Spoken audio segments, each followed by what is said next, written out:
Hola, ¿cómo están? Soy Alejandro San Francisco. En nuestro programa 11 libros para entender el 11 del Instituto Res Pública y del Libro, con el apoyo de la Fundación Chile Más Hoy presentaremos los tomos 5 y 6 de la historia de Chile 1960-2010 de la Universidad San Sebastián, dedicados al gobierno del presidente Salvador Allende, titulados Las vías chilenas al socialismo.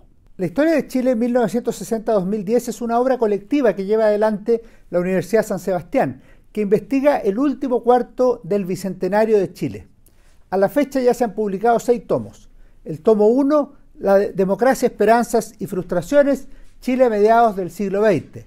El tomo 2, El preludio de las revoluciones, el gobierno de Jorge Alessandri, 1958-1964. Los tomos 3 y 4, Las revoluciones en marcha, el gobierno de Eduardo Frei Montalva, primera y segunda parte. Y finalmente los mencionados tomos 5 y 6, Las vías chilenas al socialismo, el gobierno de Salvador Allende, primera y segunda parte. La proyección de esta obra general es abarcar hasta el periodo del 2010, fecha del bicentenario de la primera Junta de Gobierno. Durante este 2023 está prevista la publicación de los tomos 7, 8 y 9, correspondientes a 1973-1981 de la historia nacional.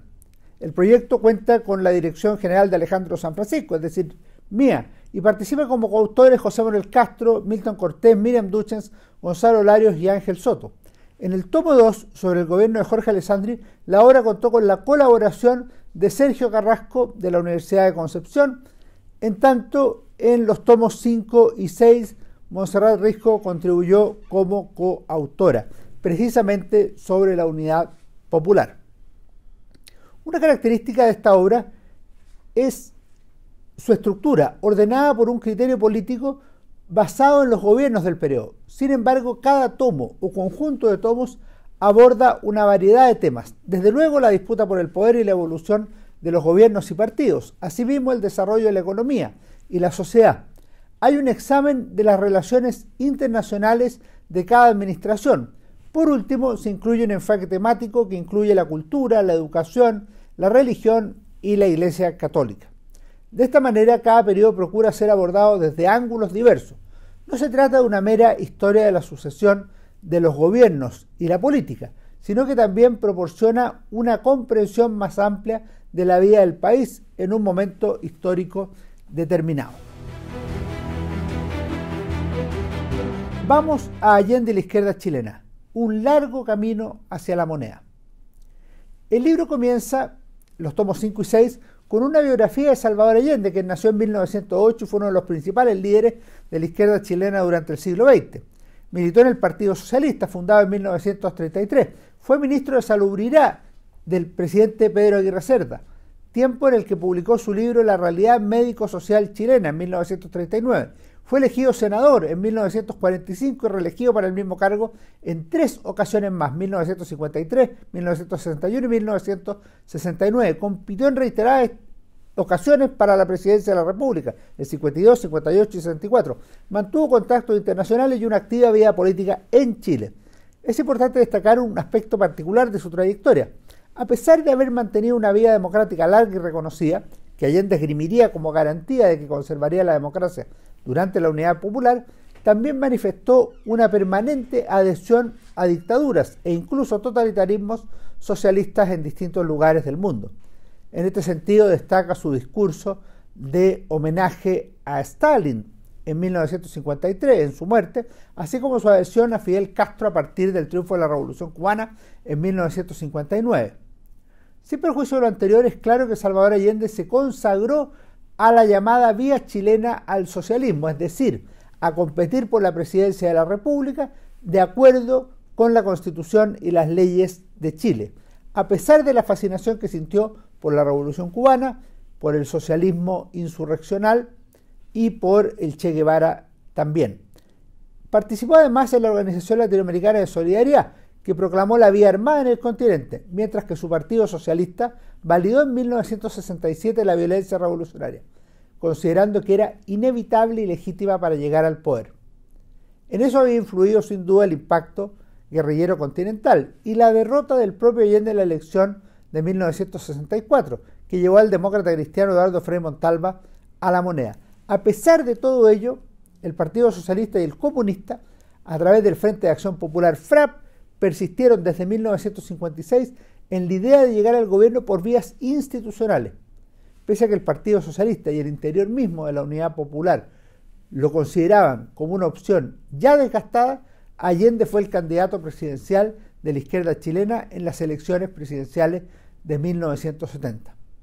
Con todo, el sempiterno candidato lideró la Unidad Popular, una nueva coalición de izquierdas, para enfrentar al expresidente Jorge Alessandri y al DC Radomiro Tomic, en una campaña con gran movilización popular, que se dio en 3/3 y donde la novedad fue la irrupción del general René Schneider como actor relevante. Primero, porque aclaró la doctrina tradicional del ejército, de respeto a la Constitución y las leyes, de prescindencia política y de obediencia y no de liberación. Y porque fue asesinado tras la elección, atentado que tenía como objetivo evitar la llegada de Allende a la moneda. Como en las elecciones Allende no obtuvo mayoría absoluta, la democracia cristiana le dio su apoyo en el Congreso tras las negociaciones de un estatuto de garantías democráticas con la Unidad Popular. Este paquete de reformas constitucionales, que buscaba evitar la implantación de una dictadura totalitaria en Chile, causaría problemas al propio presidente Allende, que reconoció a Regis Debray en 1971 que solo había firmado el acuerdo como una necesidad táctica, ya que lo importante en ese momento era llegar al gobierno. Es necesario señalar que Allende tuvo una gran campaña con movilización popular, con comités ad hoc y participación de grupos musicales con sus himnos Venceremos y El Pueblo Unido, con el apoyo de cineastas y de otras personas del mundo de la cultura. En otro plano, contra lo que se supone, no hubo una decisiva intervención norteamericana en el proceso electoral, aunque sí después de las elecciones del 4 de septiembre, con el nervio instalado en Washington en la dupla compuesta por Richard Nixon y Henry Kissinger. Así comenzaba la vía chilena al socialismo. En alguna medida, los 3 años pueden dividirse literalmente en 3 momentos de un año cada uno.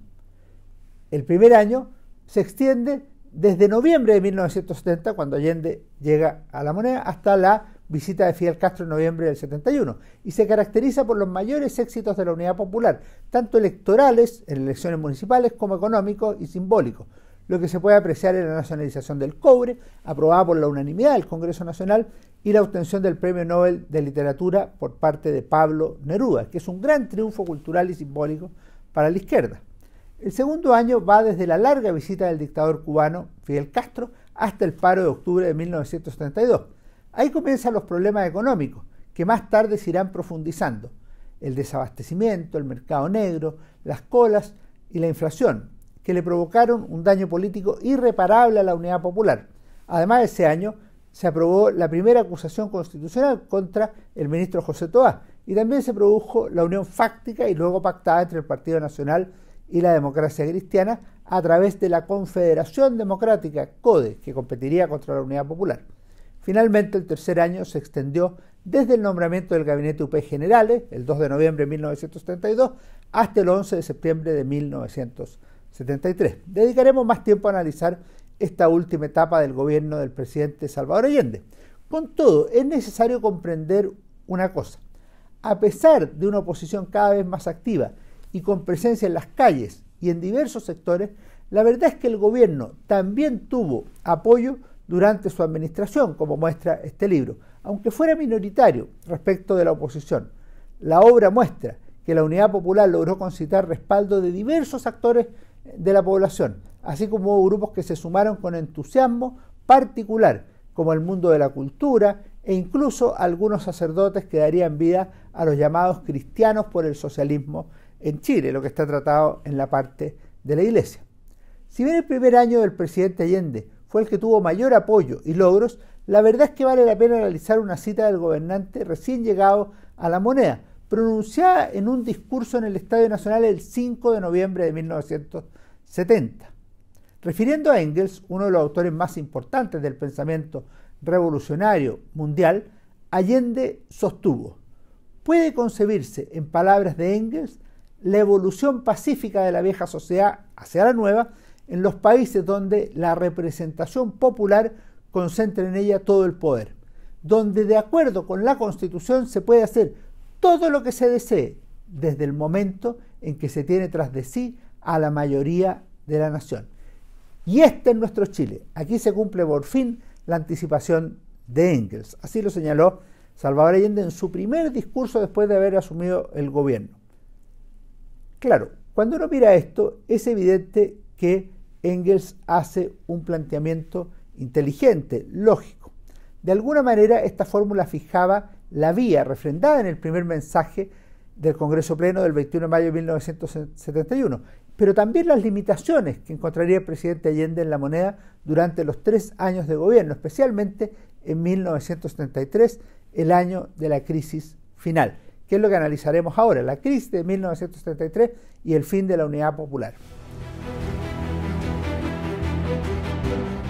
Se podría decir que la Unidad Popular vivió en 1973 una crisis de proporciones globales, expresada en el progresivo agotamiento de las posibilidades de resolver el conflicto institucional de una manera pacífica. Las elecciones de marzo resultaron un empate político a pesar del triunfo opositor, 55% de la Confederación Democrática contra el 44% de la Unidad Popular. Luego vinieron las protestas contra la ENU y el paro de los mineros del Teniente, que se extendió por más de 2 meses. El 21 de mayo, el discurso del presidente Salvador Allende estuvo marcado por el signo de la contradicción y el peligro de la guerra civil. Ese mismo mes, Patricio Aylwin comenzó a presidir la democracia cristiana, con un lema muy duro: no dejar pasar una al gobierno. El 29 de junio, un grupo de militares realizó el tanquetazo, golpe de Estado fallido que generó gran preocupación y anunció peligros. En resumen, hacia mediados de 1973, Chile había experimentado transformaciones profundas, tanto en su estructura como en su dinámica política. ¿Cómo describe esta obra al Chile de mediados de 1973? Primero, se trataba de un país al borde de la guerra civil, en buena medida por las tensiones y la polarización que dominaban en el ambiente, pero también porque tanto el gobierno como la oposición ya comenzaban a hablar de la resolución violenta del conflicto político. En la práctica, se había producido además un cambio en la correlación de fuerzas sociales, que daba más fuerza a la oposición que a los grupos cercanos a la Unidad Popular. Asimismo, el país se encontraba virtualmente paralizado, con continuos paros y huelgas organizados por la oposición social, pero también por la CUT, esta última en favor del gobierno. En otro plano, la administración del presidente Allende se había ubicado progresivamente al margen de la Constitución y las leyes, como lo denunció el Poder Judicial, la Contraloría General de la República y finalmente la Cámara de Diputados. Por último, diversas instituciones y grupos políticos hicieron ver la responsabilidad que cabía a las Fuerzas Armadas para la resolución del conflicto institucional. Veamos entonces el acuerdo de la Cámara de Diputados del 22 de agosto de 1973, que terminaría resultando decisivo. Por diferentes razones, agosto se convirtió en el mes de la resolución para el desenlace de la Unidad Popular y del gobierno del presidente Salvador Allende. En agosto se zanjó la crisis terminal de la administración, que progresivamente había ido experimentando un deterioro y una creciente oposición. Ese mes las cosas se precipitaron en el gobierno, en relación con la oposición, en el ejército, en la denuncia de la crisis institucional. El presidente Allende intentó una última oportunidad de solución del conflicto político, con el objetivo de atajar la sedición, como señaló. Lo llamó el Gabinete de Seguridad Nacional, que integraron los comandantes en jefe de las Fuerzas Armadas y el general director de Carabineros, designado el 9 de agosto, pero que fracasó a los pocos días de constituido. También fracasó el diálogo con la oposición, específicamente la conversación del presidente Allende con Patricio Aylwin en la casa del cardenal Raúl Silva Enrique el 17 de agosto. Luego, el general Carlos Prats, el principal soporte de Allende en el ejército, renunció a la comandancia en jefe de la institución, por lo que el presidente Allende designó al general Augusto Pinochet en su reemplazo. Finalmente, la Cámara de Diputados, a través de su declaración del 22 de agosto, denunció el grave quebrantamiento del orden constitucional y legal de la República. Esta declaración resultaría decisiva, pues la mayoría de la Cámara denunciaba que el gobierno se había salido de la Carta Fundamental y había violado las leyes, que había quebrado la democracia y el Estado de Derecho en Chile, que esto no había sido una decisión ocasional, sino que era una norma permanente de conducta, con el objetivo de alcanzar el poder total. Había habido violaciones a numerosos derechos constitucionales y también al principio de separación de poderes. La declaración de la Cámara de Diputados, en la parte de los acuerdos, representaba al presidente de la República y a los ministros miembros de la Fuerza Armada y Carabineros el grave quebrantamiento del orden constitucional y legal de la República. Pero además pedía a los ministros militares y de Carabineros poner inmediato término a las situaciones de hecho referidas. El presidente Allende, 2 días después, el 24 de agosto, contestó dicho acuerdo, expresando que se trataba de un llamado al golpe de Estado. Para entonces quedaban solo 3 semanas para el fin de su gobierno, con el bombardeo de La Moneda y el suicidio del propio presidente Allende incluidos. Cada uno de los gobiernos tratados en esta historia de Chile 1960-2010 tiene una particularidad en los respectivos libros.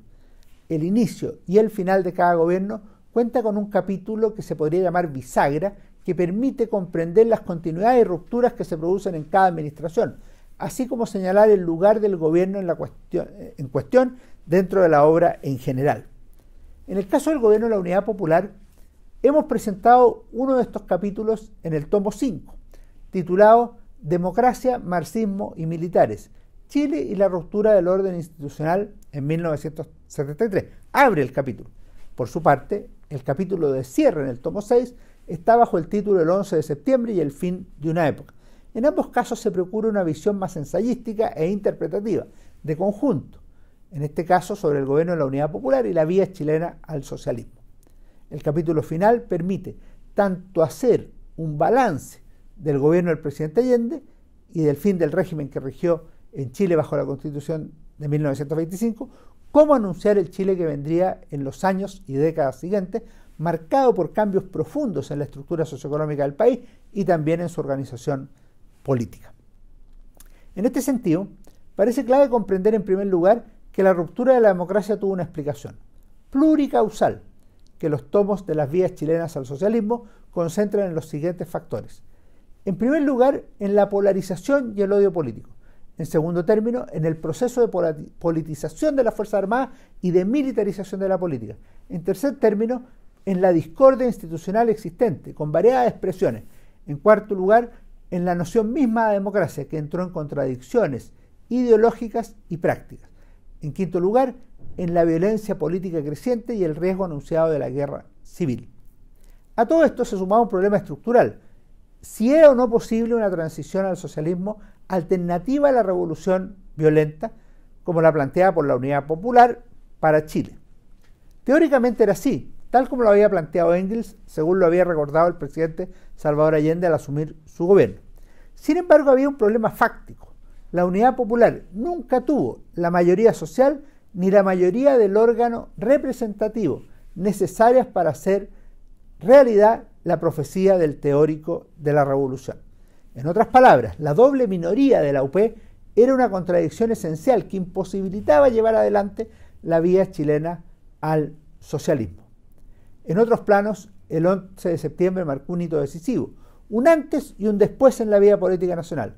Desde luego, Chile pasó de una intervención momentánea para restaurar la institucionalidad quebrantada y por el solo lapso que las circunstancias lo exijan, a una verdadera revolución que creó una nueva institucionalidad y definió un nuevo marco socioeconómico.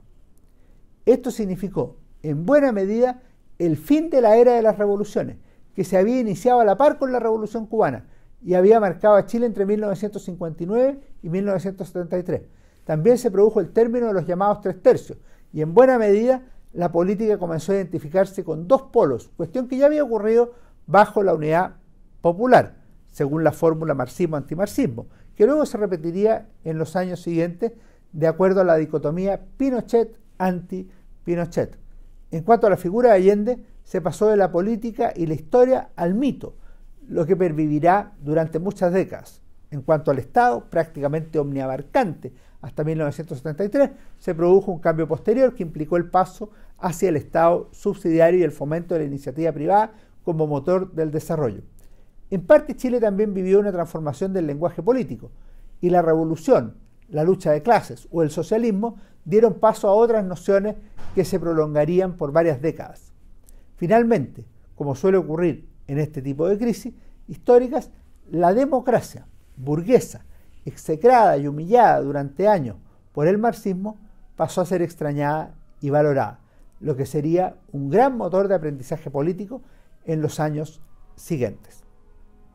Así se escribe la historia. Si la Junta Militar anunció durante la mañana del 11 de septiembre que asumía para restaurar, como dijimos, la chilenidad, la justicia y la institucionalidad quebrantadas y que estaría en el poder por el solo lapso que las circunstancias lo exijan, muy pronto cambió la situación. El nuevo gobierno se convirtió de restaurador en fundacional. El solo lapso se transformaría en un largo gobierno y la institucionalidad quebrantada pasó a ser una nueva institucionalidad. Paradójicamente, había comenzado la última revolución.